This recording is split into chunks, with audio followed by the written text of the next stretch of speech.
అయింది అందరికీ. చూసారా అండి టాబ్లెట్లు అండి ఇవి.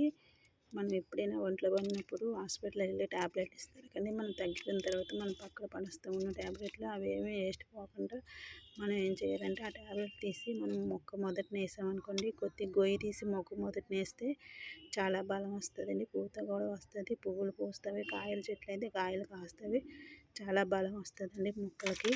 మనం ఏం చేయాలంటే చూసారా, ఈ టాబ్లెట్లనండి ఇలాగేసి ఇలా మట్టి కప్పాలండి. మట్టి కప్పి మనం నీళ్ళ వాటర్ వేస్తుంటాం కదా, అది కరుగుతుంది టాబ్లెట్. అయినా చాలా బలం వస్తుందండి మొక్కలకి, పూత కూడా బాగా వస్తుందండి. నేను అలాగనే మీరే కూడా అలాగ టాబ్లెట్లు ఉంటే మొక్కలు కూడా పెంచుకుంటే అలాగే వేసుకోండి. నేను అక్కడ మొక్కకి వేస్తానండి, మిరప మొక్కకి. చూడండి, గులాబీ మొక్కకి ఒకటి వేస్తున్నాను. ఇక్కడ మిరప మొక్క అండి ఇది. చూడండి, మొక్కకి ఒకటి వేస్తున్నాను. మట్టి కప్పాలి, వాటర్ వేస్తే కరుగుతుంది. చూడండి ఎంత బాగా వచ్చే పూత కాయ వచ్చిందండి. గోము మొక్క అండి ఇది.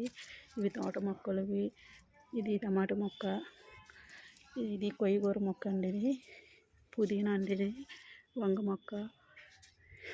ఎందుకంటే ఇంత బాగా వచ్చే గారు పూసినట్టుగా నేను మట్టి మంచిదండి, గత్తం బాగా వేసానండి. కిచెన్ గత్తం వేసి అది గోతులు వేసి మట్టి కప్పుతున్నాను. అది కుళ్ళుతుంటే గత్తం ఇంకా మారుతుంది. మట్టి సారవంతం అవ్వడం వల్ల ఏ మొక్క వేసి ఇన్ని రకాల మొక్కలు వేసినా బాగా ఎదుగుతున్నామండి.